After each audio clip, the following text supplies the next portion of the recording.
Selamat datang di acara Pasar 1001 Malam, sinergi usaha masyarakat berbasis budaya dan kearifan lokal.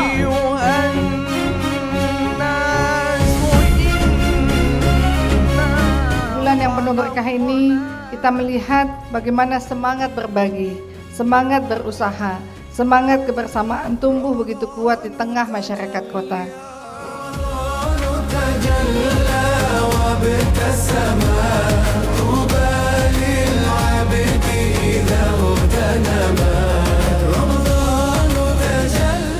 Kali ini di pemerintahan Pak Presiden Prabowo, Bapak Presiden punya visi untuk menjahit perjalanannya, bagaimana kita bantu masyarakat. Tentu saja masih tetap targetnya adalah mereka menjadi produktif, mereka berdaya dan akhirnya mandiri.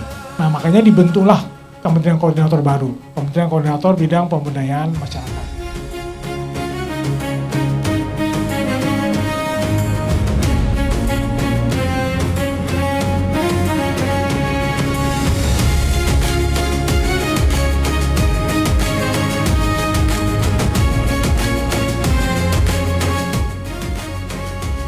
Peserta Lomba Dai Cilik di momentum Pasar 1001 Malam, sinergi usaha masyarakat berbasis budaya.